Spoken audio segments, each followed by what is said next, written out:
Consciousness, the thing that makes you you, the inner voice narrating your life, the thoughts swirling in your head, the awareness that allows you to experience the world. It feels real, fundamental, undeniable. But what if consciousness is nothing more than an elaborate illusion? What if everything we think, feel, and experience is just a trick of the brain, a story our minds tell us to create the illusion of control? Science and philosophy have long struggled to define consciousness. Is it a byproduct of the brain's complex computations, or does it exist independently? Neuroscience suggests that everything we experience, love, pain, fear, joy, is nothing more than electrical impulses and chemical reactions in the brain. If that's true, then is consciousness simply an effect of brain activity rather than a separate entity?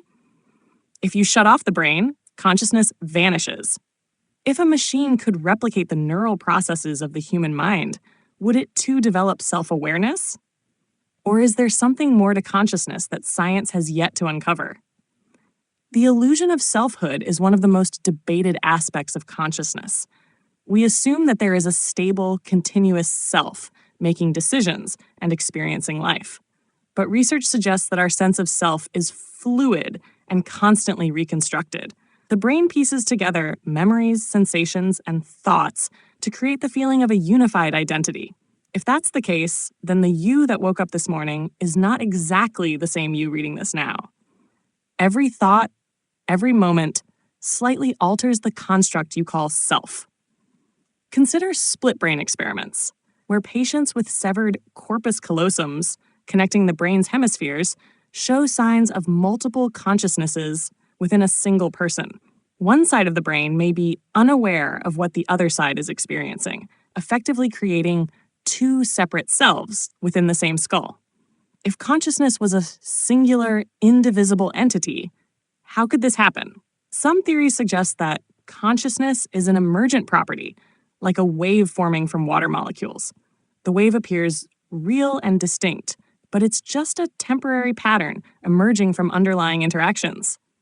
If so, then consciousness may not be fundamental, but rather a fleeting phenomenon produced by neural activity.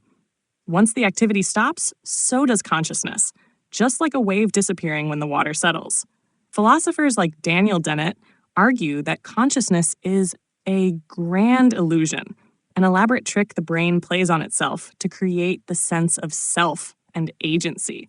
We think we are in control of our thoughts and actions, but neuroscience suggests decisions are made subconsciously before we become aware of them. If the brain is calling the shots before we even decide, then what does that say about free will? Are we just passengers in a predetermined ride, experiencing a carefully constructed illusion of choice? If consciousness is a lie, then what are the implications? Does it change the way we see identity, morality, and existence itself? If the self is an illusion, then so is ego, fear, and even suffering.